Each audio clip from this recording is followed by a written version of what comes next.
नमस्कार दोस्तों, आज हम बात करने वाले हैं कांस्टेबल की आई वैकेंसीज़ के बारे में। इसमें जो आपका सिलेक्शन होगा वो बिहार सरकार में होगा, यानी आपकी जो पोस्टिंग होगी वो बिहार पुलिस में होगी या फिर बिहार विशेष सशस्त्र पुलिस में होगी। ठीक है, ये कांस्टेबल की जैसे कि मैंने आपको बताया भर्ती है। इसकी जो लास्ट डेट है वो है 18 अप्रैल 2025। अब यहाँ हम कुछ की पॉइंट की बात करें, जैसे आपको आरक्षण मिलेगा, ठीक है, और दूसरे स्टेट के कैंडिडेट इसमें भर पाएंगे तो उन्हें आरक्षण मिलेगा या नहीं, या फिर जो महिलाएं हैं दूसरे स्टेट से उनको आरक्षण मिलेगा या नहीं, और भी जो अदर इंपॉर्टेंट पॉइंट्स हैं वो हम सब कुछ डिस्कस करेंगे इस वीडियो में। ठीक है, तो इसमें काफ़ी अच्छी नंबर है वैकेंसीज़ का, आप जानते हैं अगर आपने कहीं नोटिफिकेशन देखा है, और अगर नहीं जानते तो आप जान जाएंगे कि कितनी बेहतरीन वैकेंसीज इसमें आई हैं और अदर स्टेट के कैंडिडेट इसमें डेफिनेटली भर सकते हैं। तो आगे चलते हैं और बात करेंगे कि उनको आरक्षण मिलेगा या नहीं मिलेगा और आरक्षण किन कैंडिडेट्स को मिलेगा। तो ये सबसे ज़्यादा इंपॉर्टेंट पॉइंट होने वाला है इस नोटिफिकेशन में, क्योंकि वैकेंसीज का नंबर आपका 19,838 है, यानी 19,838 नंबर ऑफ वैकेंसीज है ये। ठीक, तो इसमें जो आपकी बाइफर्केशन है किस हिसाब से, रिजर्वेशन के हिसाब से कि किसको कितना रिजर्वेशन मिला है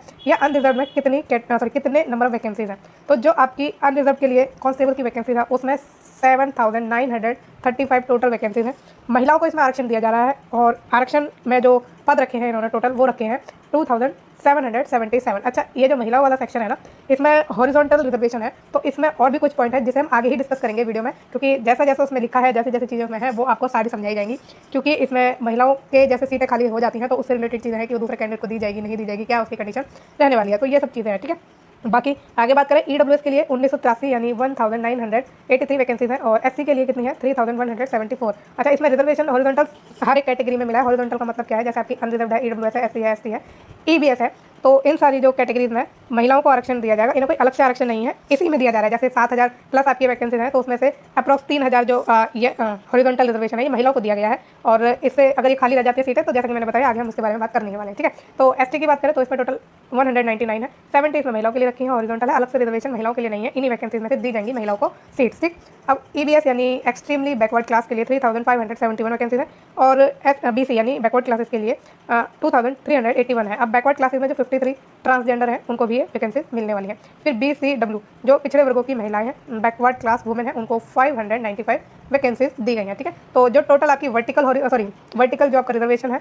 वो दिया गया है 19,838 वैकेंसीज को। ठीक है, इस तरह से टोटल बाइफर्केशन है, और इस 19,838 में से 6,717 यानी 6,717 जो नंबर है वैकेंसीज का वो महिलाओं को हॉरिजॉन्टल रिजर्वेशन दिया गया है। ठीक है, और इसी में और हॉरिजॉन्टल जो रिजर्वेशन है वो आपका स्वतंत्रता सेनानी को भी दिया गया है, जो आश्रित है उनको 397 इसमें से वैकेंसी है। ठीक है, तो ये वैकेंसीज का कुछ इस तरह से क्या है बाइफर्केशन। अगर आपको थोड़ी समझने में दिक्कत हो रही है तो चिंता मत कीजिए, आगे आपको डेफिनेटली समझ में आने वाला है, सब कुछ आप क्लियरली समझ जाएंगे कि क्या क्या कैसे कैसे चीज़ें हैं। नोट क्या है, लिखित परीक्षा के पूर्व अधियाची प्राधिकार से प्राप्त नई अधियाचना को भी शामिल किया जा सकता है, या संशोधन होने पर पदों की संख्या घट बढ़ सकती है। तो जनरल सा पॉइंट उन्होंने दिया है, कुछ खास नहीं है।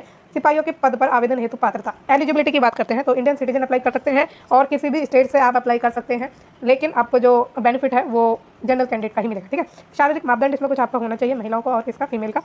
तो जो गैर आरक्षित है, पिछड़ा वर्ग के पुरुष हैं, उनके लिए जो ऊंचाई है यानी हाइट है उनको 165 सेंटीमीटर होनी चाहिए उनकी। ठीक है, उनकी जो चेस्ट है वो 81 सेंटीमीटर होनी चाहिए बिना फुलाए या एक्सपेंडेशन के, और फुला करके उनकी 86 सेंटीमीटर होनी चाहिए। जो अत्यंत पिछड़ा वर्ग है, जो पुरुष है ईबीएस के, उनकी जो हाइट होनी चाहिए 160 सेंटीमीटर होनी चाहिए, चेस्ट उनकी बिना फुलाई 81 सेंटीमीटर होनी चाहिए, फुला करके 86 सेंटीमीटर होनी चाहिए। SC/STs जो मेल है उनकी जो हाइट है वो होनी चाहिए मिनिमम 160 सेंटीमीटर, और जो चेस्ट है वो होनी चाहिए 79 सेंटीमीटर बिना फुलाए और 84 सेंटीमीटर फुला के। फिर जो सभी वर्गों की महिलाएं हैं, ठीक है, सारी वर्गों की SC ST OBC EBS और BC सारी महिलाएं, उनकी जो हाइट होनी चाहिए 155 सेंटीमीटर होनी चाहिए, और बाकी चेस्ट इसमें नहीं होता। बाकी जो फुलाने के बाद सीना की मापी में कम से कम 5 सेंटीमीटर है, मेरे को लगा यहाँ पॉइंट है। ठीक है, तो 5 सेंटीमीटर का अंतर होना अनिवार्य है। ठीक है, तो जैसे इसमें 81 है, 81 से 86 में डिफरेंस कितना है 5 सेंटीमीटर का, तो ये जो डिफरेंस है 5 सेंटीमीटर का वो होना ही चाहिए मिनिमम एंड मैक्सिमम जो आपकी चेस्ट है फुलाई और बिना फुलाई के। ठीक है, उसमें नोट की बात करें तो ट्रांसजेंडर अभ्यर्थियों के लिए शारीरिक मापदंड महिलाओं अभ्यर्थियों के समान होंगी। तो जो ट्रांसजेंडर भरना चाहते हैं उनकी जो भी ये क्राइटेरिया है मापी का, शारीरिक मापी का, उसमें वो महिलाओं की तरह ही होना चाहिए। ठीक है, जो महिलाओं की है 155 सेंटीमीटर, बाकी चेस्ट का इसमें कुछ भी नहीं रखा है ना। शैक्षणिक अर्हता की बात करें, क्या शैक्षणिक मतलब एजुकेशन क्वालिफिकेशन की बात करें तो इसमें आपके पास 12th होनी चाहिए, किसी भी स्टेट से आपने की है 12th करिए आप भर सकते हैं, या फिर बिहार से आपने की है मदरसा बोर्ड द्वारा निर्गत मौलवी प्रमाण पत्र आपके पास है तो आप भर सकते हैं, या बिहार राज्य के संस्कृत बोर्ड द्वारा निर्गत शास्त्री अंग्रेजी साहित्य या आचार्य अंग्रेजी साहित्य प्रमाण पत्र है आपके पास, या फिर राज्य सरकार द्वारा मान्यता प्राप्त अन्य समकक्ष शैक्षणिक अर्हता रखते हैं तो आप इसमें फॉर्म भर सकते हैं। बेसिकली 12th आपको होना ही चाहिए। अगर आपने मदरसा बोर्ड से करी है तो मौलवी प्रमाण पत्र होना चाहिए, बाकी अगर संस्कृत बोर्ड से करा है तो आपके जो है निर्गत शास्त्री अंग्रेजी साहित्य होना चाहिए, आचार्य अंग्रेजी साहित्य होना चाहिए प्रमाण पत्र। ठीक है, ये आपकी एलिजिबिलिटी क्राइटेरिया है। उम्र की बात करें तो इसमें आपको जो आरक्षण है वो तो मिल रहा है, तो उसके अकॉर्डिंग ही आपकी क्या है, इसमें एज लिमिट भी है। तो देखते हैं कि एज लिमिट इसमें आपकी कितनी रखी है इन्होंने। तो गैर आरक्षित कोटि के लिए न्यूनतम उम्र है 18 से 35 वर्ष की, मतलब जो अनरिजर्व्ड है उनके लिए। और जो भी पिछड़ा वर्ग कोटि है यानी बैकवर्ड क्लासेज है या EBC है, जो एक्सट्रीमली बैकवर्ड क्लासेज है, जो उसमें मेल है, ठीक है, उनकी जो इन्होंने रखी है एज लिमिट वो है 18 से 27 वर्ष की। फिर पिछड़ा वर्ग और अत्यंत पिछड़ा वर्ग की जो कोटि की महिलाएं हैं उनकी जो एज लिमिट है वो 18 से 28 वर्ष की है। और SC ST है, मेल एंड फीमेल और ट्रांसजेंडर, उनकी जो क्या है एज लिमिट है वो 18 से लेकर 30 साल है, ठीक। और विहित अधिकतम उम्र सीमा में सभी आरक्षण कोटि के गृह रक्षकों को 5 वर्ष की छूट दी जाएगी। तो जो आपकी मैक्सिमम एज लिमिट है, सॉरी मिनिमम, हाँ मैक्सिमम एज लिमिट में छूट दी जाएगी। कैसे? उनको दी जाएगी जो बिहार के होम गार्ड में रह चुके हैं, ठीक। मतलब बिहार के होम गार्ड को भी इसमें मौका मिल रहा है, तो उनको 5 साल की क्या मिल जाएगी, छूट मिल जाएगी। आरक्षण में आते हैं अब, यहाँ पर आपको सारी क्लियरिटी मिल जाएगी रिजर्वेशन से रिलेटेड। तो आरक्षण का लाभ राज्य सरकार के प्रचलित आरक्षण नियमों के अनुसार ही होगा, ठीक है। आपके पास उसका क्या होना चाहिए, प्रमाण पत्र, सर्टिफिकेट होना चाहिए। जाति के आधार पर आरक्षण का लाभ बिहार के मूल निवासी अभ्यर्थियों को ही तय होगा, यानी जो डोमिसाइल रखते हैं बिहार का, उन्हीं को ये दिया जाएगा रिजर्वेशन। आवेदन में दिया गया स्थायी पता ही आरक्षण के प्रयोजन के लिए स्थायी निवास अनुमान्य होगा। आरक्षण के लिए अभ्यर्थियों के स्थायी आवासीय प्रमाण पत्र प्रस्तुत करना अनिवार्य है, यानी डोमिसाइल आपको देना जरूरी है, आपका जो आवासीय प्रमाण पत्र है वो देना जरूरी है। राज्य के बाहर के अभ्यर्थी जो है, ठीक है, जो अदर स्टेट के कैंडिडेट हैं, उनमें मात्र महिलाओं संबंधित क्षैतिज आरक्षण का लाभ और गैर आरक्षित कोटि के अंतर्गत ही देय होगा। समझा? मतलब क्या है इसका, कि जो हॉरिजॉन्टल रिजर्वेशन है महिलाओं के लिए अनरिजर्व कैटेगरी में, उसमें अदर स्टेट की महिलाओं को वो रिजर्वेशन दिया जाएगा अनरिजर्व की कैटेगरी में हॉरिजॉन्टल रिजर्वेशन के अकॉर्डिंग, ठीक है, समझ गया ना। तो इसमें महिलाओं को ज़्यादा फायदा मिलने वाला है, क्योंकि उन्हें आरक्षण इसमें दिया जा रहा है अनरिजर्व कैटेगरी में ही।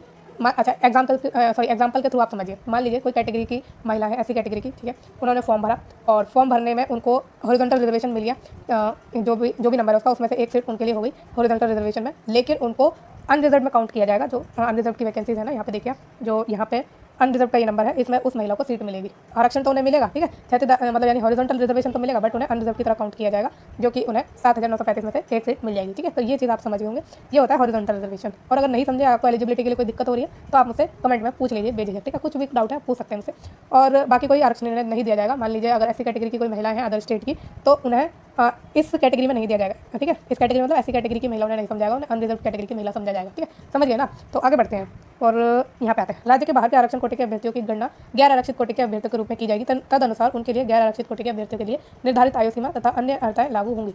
तो इसमें आपको जनरल कैटेगरी की माना जाएगा। अगर आप अदर स्टेट से भर रहे हैं तो आपको अनरिजर्व माना जाएगा। सेकेंडली, इसमें आपको जो काम करना है कि जब आप फॉर्म भरेंगे तो अनरिजर्व की कैटेगरी में ही भरेंगे, ठीक है। आपको उसमें SC कैटेगरी कुछ भी नहीं लिखना। मान लीजिए आप किसी भी कैटेगरी से बिलोंग करते हैं तो वो चीज़ नहीं लिखनी, अनरिजर्व में आपको करना है। अगर आप अदर स्टेट से काउंट कर रहे हैं, बाकी बिहार वाले कैंडिडेट को तो पता ही है कि उनको रिजर्वेशन मिलेगा, तो वो SC ST कैटेगरी या EWS EBC इन सब में भर सकते हैं, जो भी उनकी रेस्पेक्टिव कैटेगरी है, ठीक, समझ गए। अब आगे चलते हैं। तो इसमें जो है आपका होम गार्ड के लिए भी कुछ दिया हुआ है, देख लेते हैं ये क्या है। तो गृह विभाग बिहार अधिसूचना ये नंबर दिया है। तो उनके अनुसार बिहार के केवल प्रशिक्षित गृह रक्षकों से प्रत्येक आरक्षित गैर आरक्षित कोटे की 50% रिक्तियाँ भरी जाएगी। तो प्रशिक्षित यानी ट्रेंड जो होम गार्ड है उनको भी 50% का क्या है दिया गया है, रिजर्वेशन नहीं है, उनको रिक्तियाँ भरी जाएगी उनसे।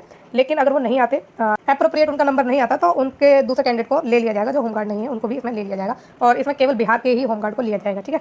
आगे बात करें तो प्रत्येक आरक्षण कोटि में जैसे SC ST OBC EWS EBC जो भी है आपकी कैटेगरी, महिलाओं के लिए आरक्षित होंगे पद, ठीक है, समझ गया। SC जो बिहार की SC महिलाएं हैं उनको SC के अंडर वैकेंसी मिलेगी, सीट मिलेगी। जो बिहार के ST महिलाएं उनको ST कैटेगरी के अंदर उनको बेनिफिट मिलेंगे, ठीक है, ये कह रहा है। योग्य महिला अभ्यर्थियों की पर्याप्त संख्या में अनुपलब्धता की दशा में शेष रिक्तियों को उसी कोटि के योग्य पुरुष अभ्यर्थियों से भरा जाएगा। मान लीजिए कि उसमें पूरा नंबर नहीं भरा गया है हॉरिजॉन्टल रिजर्वेशन में ST कैटेगरी की महिलाओं का, तो जितनी भी वैकेंसी बची होंगी उनमें उसी कैटेगरी के पुरुषों को या मेल्स को ले लिया जाएगा, समझिए, ठीक है। महिलाओं के लिए उपयुक्त 35% के अतिरिक्त यथा स्थिति मेधा अनुसार भी महिलाओं की नियुक्ति की जा सकेगी।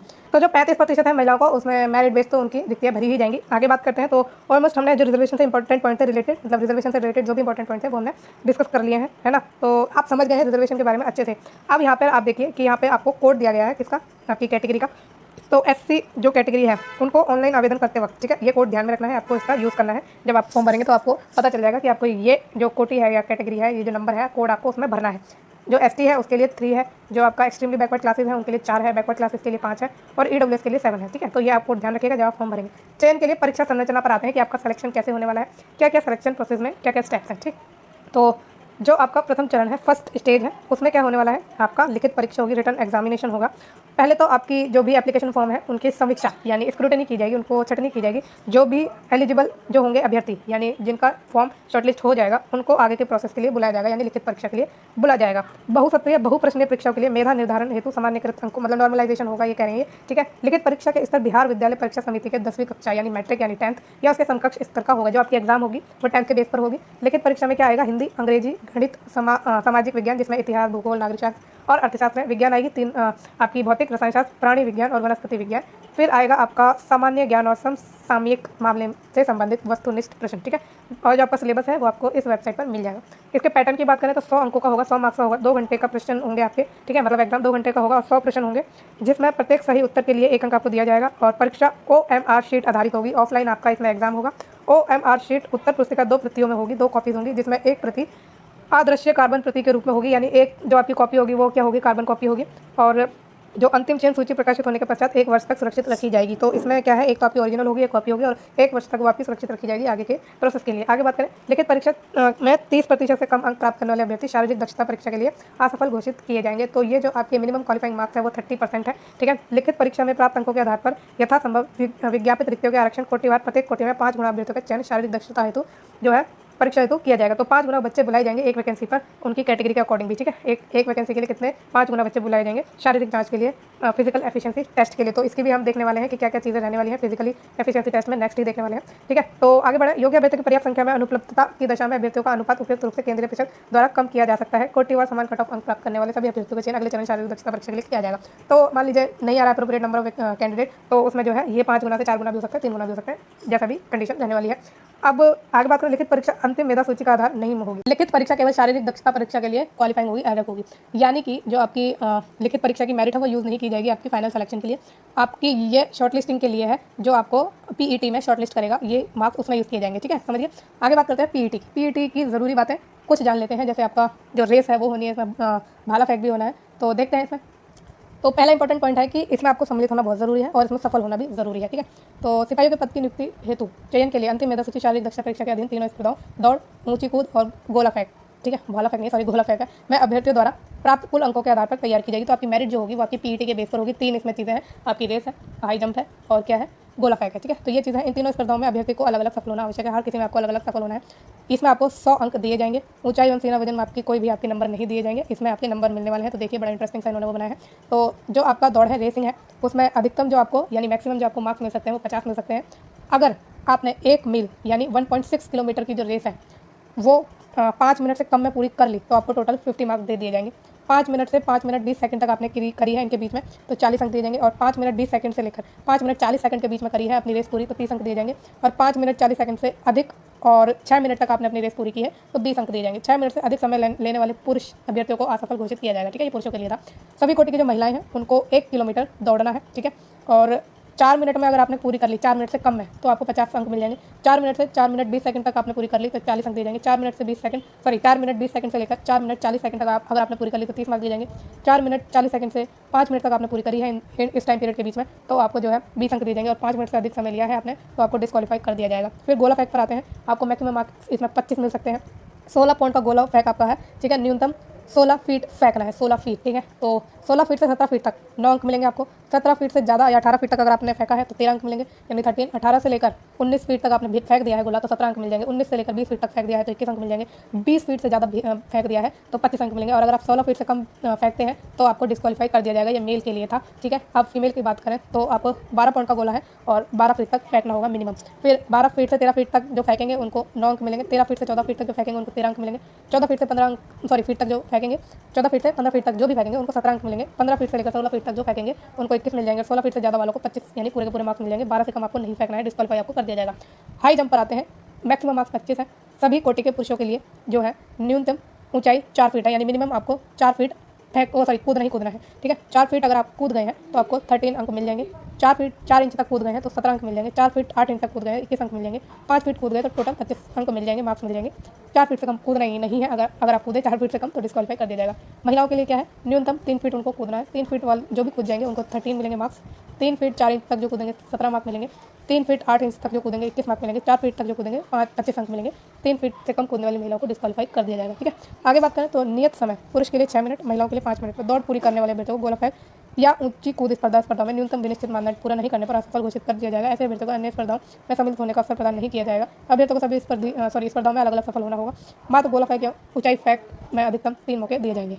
तो आपको टोटल 3 चांस मिलेंगे जिसमें आपको करनी है चीज़ें, ठीक है। और अगर आप कम करते हैं जितना भी इन्होंने मिनिमम क्राइटेरिया दिया है उससे, तो आपको डिस्क्वालीफाई कर दिया जाएगा। तृतीय चरण आपका डीबी है, डॉक्यूमेंट वेरिफिकेशन है। उसमें आपको कुछ खास करना नहीं है, जो भी अपलोड करें हैं डॉक्यूमेंट वो आपको लेके जाने हैं, ओरिजिनल होने चाहिए, ठीक है, और वैलिड होने चाहिए, गवर्नमेंट द्वारा रिकॉग्नाइज्ड होने चाहिए, ठीक है। तो ये चीज़ें थी कुछ इंपॉर्टेंट जो हमने डिस्कस करी हैं इन पोस्ट से रिलेटेड। रिजर्वेशन हो गया, आपकी एज लिमिट हो गई, आपकी चीज़ें हो गई, ठीक है। और सिलेक्शन प्रोसेस के बारे में हमने आपकी बात कर ली कि कैसे सिलेक्शन होगा आपका, ठीक है। तो ऑलमोस्ट सारी चीज़ हम डिस्कस कर चुके हैं। अच्छा, एक लास्ट पॉइंट रह गया आपका आवेदन शुल्क यानी एप्लीकेशन फीस का। जो भी SC ST कैटेगरी है उनको 180 रुपये देना है। जो राज्य के मूल निवासी सभी वर्ग कोटि की महिलाएं हैं उनको भी 180 देना है, और ट्रांसजेंडर्स को भी 180 ही देना है। शेष सभी कोटियों को यानी कैटेगरीज को 675 रुपये देने हैं, ठीक है। ऑनलाइन आपका इसमें फॉर्म भरा जाएगा और लास्ट डेट मैंने आपको बता दी है 18 अप्रैल है। तो सारी चीज़ें हम डिस्कस कर चुके हैं। अगर आपको कोई डाउट है तो मुझसे कमेंट में पूछ लीजिए। आपको ये वीडियो कैसी लगी है मुझे कमेंट में जरूर बताना, और फ्यूचर में रेगुलर जॉब्स के अपडेट के लिए और इन टाइम नोटिफिकेशन के लिए इस चैनल को प्लीज़ लाइक, शेयर और सब्सक्राइब भी जरूर करिएगा। Thank you so much.